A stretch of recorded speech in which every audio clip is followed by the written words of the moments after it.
Mercedes is about to begin the new season with a completely revised car design. The new car is expected to be a real title challenger, but will Mercedes be able to return to winning ways? We'll dive into some of the changes you can expect to see implemented at Mercedes to return to the top. Mercedes may be excused for a slump in form following its reign from 2014 to 2021, but a third year in the shadows in 2024 risks suggesting that a transitory glitch has turned into a permanent fall. Finishing third in the championship in 2022, then second the following year, is not awful, but for a team that has previously won a total of 15 constructors and drivers' trophies in the 8 years before it, it's a devastating fall. The Mercedes W15 must put it back on track, but the big question is if they will be able to. The brand new car won't be fully ready until next month, but in the meanwhile, here is a list of some of the critical things Mercedes must avoid doing wrong if it is to live up to its own lofty ambitions, especially if they want to get back to winning ways. First, and most important, is that the Mercedes W15 must nail the fundamentals from the outset, removing the structural restrictions that held it back last year. These critical structural choices will have been made for a long time, and technical director James Allison has already acknowledged that there would be significant changes. We will definitely have a new chassis. We will definitely have brand new front and rear suspension and gearbox, Allison went on to say. None of those things will be the same. That is not unusual, but it gives a big chance for Mercedes to improve parts of the 2023 car that have limited its potential. Even after it moved development in this manner with the launch of the big update package in Monaco last year, those constraints remained. Along with suspension adjustments, it will expand on the boost in front-end anti-dive that package introduced, as well as drastically changing the rear. Monocoque changes may also be needed to improve the seating position of the drivers, which has been too far in the front the last 2 years, according to Lewis Hamilton.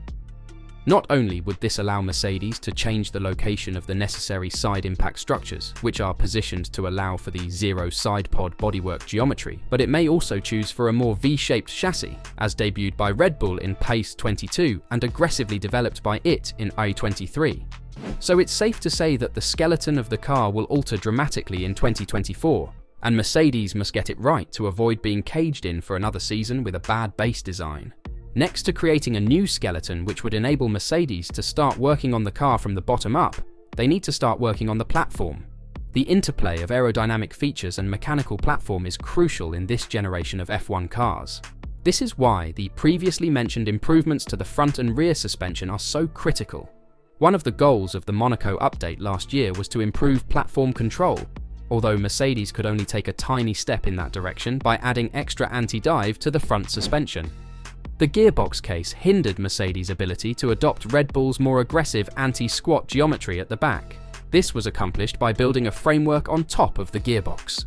Mercedes can go the distance with the 2024 car, which means it can put into reality the massive quantities of knowledge it has accumulated about how the aerodynamic characteristics and mechanical platform interact.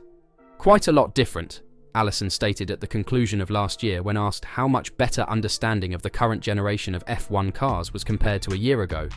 We've got a much better handle on how you get the aero platform and the spring platform to be happier bedfellows. That is the main challenge.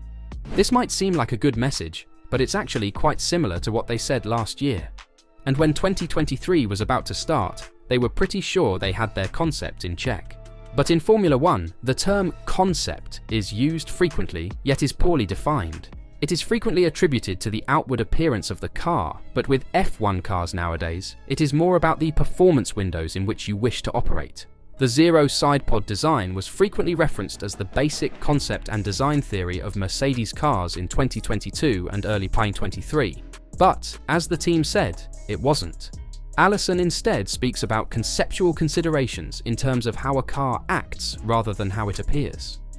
Allison refers to this as the several options that determine the aerodynamic properties. It's not only about downforce, but also about what ride heights the downforce is created at and how it interacts with other components of the car's attitude. He considers all of them as crucial conceptual considerations in terms of what a team values above and beyond the car's appearance. These considerations will influence how wind tunnel testing is carried out, with ride height sensitivity being especially important.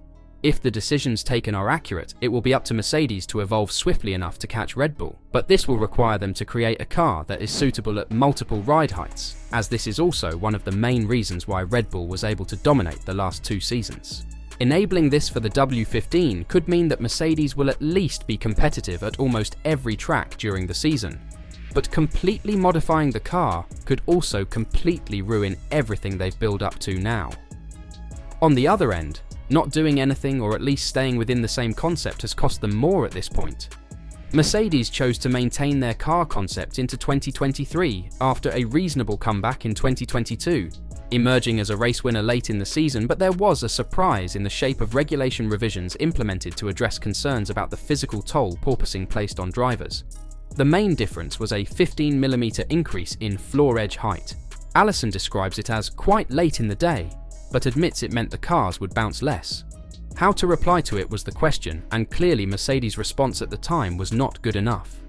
It came down to whether to take advantage of the 15mm increase in floor height by decreasing the ride height the car was designed to function at, knowing that porpoising would be less of an issue and the accompanying downforce could be safely harnessed, or stick with a similar idea.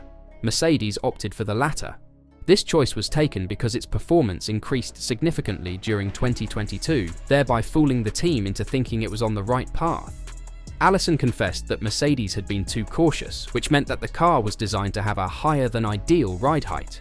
Mercedes changed that strategy as 2023 proceeded, but the W15 will be the first car designed entirely around it. This is the aggressive attitude Mercedes must take if it wants to compete with Red Bull.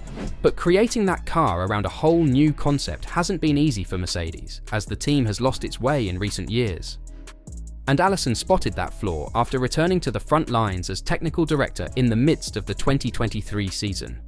As a result of the shock of the decline in competitiveness, he described the team's working style as fragmented, as everyone fought to recover. It is difficult to get an F1 design staff of hundreds of individuals to all pull in the same direction, but the shift in car idea that began last season will be more completely implemented in 2024. The major concern is whether Mercedes can avoid relapsing into the same trend if they don't start the season as brightly as predicted. The odds are stacked against Mercedes challenging Red Bull for the championship in 2024. It's not impossible, but a strong season will be one in which it reduces the gap and becomes a more consistent danger for race victories. What matters most is the rate of development throughout the course of the season. If Mercedes begins behind but makes faster development than Red Bull in a car with a lot of potential, it may pave the way for a title challenge in 2025. At least that should be the aim for Mercedes. But Mercedes has a tendency to interpret great weekends as a hint of a breakthrough. Think Spain 2022 or Austin 2023, only to be knocked back by a downturn. Mercedes has been marked by swings between optimism and calamity during the past 2 seasons. The crew must recognize that it will be a lengthy journey back. What we can be certain of is that the Mercedes W15 will be considerably different from its predecessors, even if the team started moving in that direction in 2023. According to Wolff, we are completely moving away from how we laid out the chassis and that every component has been changed. But he also admits that we might get it wrong. Whether Mercedes succeeds or fails with the W15 or anywhere in between, it is critical that the entire team responds appropriately rather than overreacting. What are your thoughts on their chances? And on their changes? Will it be enough to beat the Red Bulls? Let us know your thoughts in the comments down below.